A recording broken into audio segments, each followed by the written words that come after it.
So hey guys, welcome to my YouTube channel. I know, yes, most of you noticed that I deleted the video I uploaded yesterday. So I deleted it because of some specific reasons. Yeah. So someone commented on my skin that my skin glows, but I have acne. And yes, it's normal to have acne. I don't want to start changing products that will affect my skin. And the product I'm using now is working gradually. So I'm just waiting for the after effects.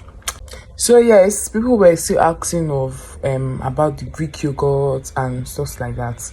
So yes, this is the Greek yogurt that I take.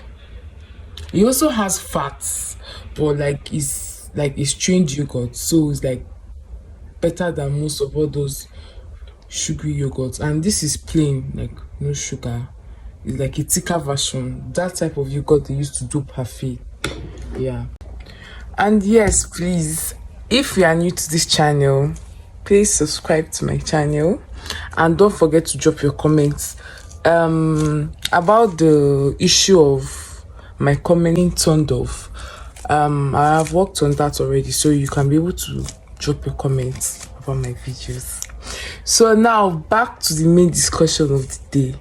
So back to the episode 2 of how I wrote my exams, and I won't be saying like how I wrote like day by day. I'll just say the one I can remember. So I'm going to be telling you people about how I wrote my POS 101. So the full meaning of POS 101 is political introduction to political science. That's the full meaning of POS 101. So I'm going to tell you guys how I wrote it, starting from what happened in my hostel. So I stay in an off-campus hostel. And they use bus to carry us to and fro, like from our school to our hostel to school. So that week, I'm in 100 level. So that week was a free lecture week for the other levels, and we're having exam, that's 100 level. So our hostel coordinator told us that we can order boats to go to school and they are going to pay for the boat, which I did. So when I ordered this boat, I ordered it very early, like around 8 or 7 to 8. And number one, hold up. Then I got to school by 8:30, and it was time for me to transfer my money to him. I was transferring my money. It could not go. So around 8:50 something, I called my friend that, please, I beg, help me and send this one to this account number, which she did. Yes, she did it. She sent this thing. So as she sent it, my own money dropped into his account, like from my own account. That is we sent 1 to 2 times, and I could not start saying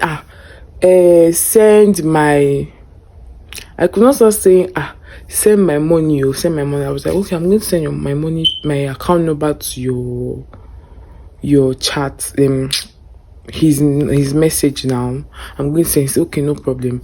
When I came down, it was around like 8:56, 57, around that time. So I started running now because our exam starts by 9. So I started running, at least let me get there fast. So I started running. I was running. So my friend saw me running and he was very confused. Like I could tell on his face when he called me and I turned. And he was like, what happened? I said, I have exam that I'm about to miss. So I started running, and we have some security that checks our bag, our ID cards and stuff like that. So I just showed her my ID card and she was like, what's on your bag? And I was like, please, I beg, I'm running. She's like, so you know that you're running late for your exam, and you are coming by this time. I didn't even answer her. And now I entered the exam. So we had this course advisor that talks a lot. Like anything he says, he will talk about it. And he'll be saying it in Hausa and in English. So at the time when they started sharing our paper, there was this girl that wore a very short gown. It wasn't that short, but like the way she sat down, her laps were showing. And he's a Muslim. So he now said in Hausa that how would a mom allow their daughter to come out of the house with that type of clothes. And my friend was like, "Phil, do you hear what he said?" I said, "Yes, I heard the part of what he said about her mom allowing her to come out." And he wasn't like talking to her directly, but we all knew that he was talking to her because immediately he passed her that he started saying that. So the girl just turned and looked at him, and she didn't even believe anyhow, because he's a talkative. He talks about anything. Even when we had our business studies exam, he started pointing the people that had carryovers in our class. So I expected something worse from the guy. Even my friend, he talked about her gown, that why is she wearing this type of gown and blah blah blah. So when he's talking too much, he's taking time and all those stuff. So we started pretty late, like around 9:10, because normally we start 9 o'clock on the dot. They started sharing paper around 8:50 something. Then 9 o'clock on the dot will start. So they shared the paper. The exam was so easy, it was so clean. So I finished, and I was like the first person to finish. So, and we're like, in my hall, we're like, because they divided us into three, but in my hall, we're like 150. So I was like, and that was the first time I was finishing first in that exam. And I was shocked at the point. I was like, am I supposed to submit? Because before the attendance reaches me, it's going to take a very long time. So I was like, am I supposed to stand up and submit? I didn't know, I was just like, am I supposed to stand up now, submit? Am I supposed to stand up now, submit?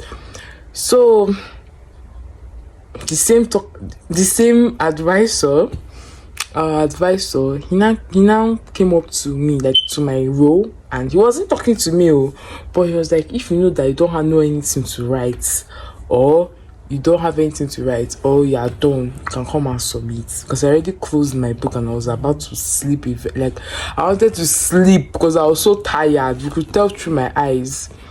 So when he said that, I was like, I stood up and I submitted. So that was how I wrote my exam. So please subscribe to my YouTube.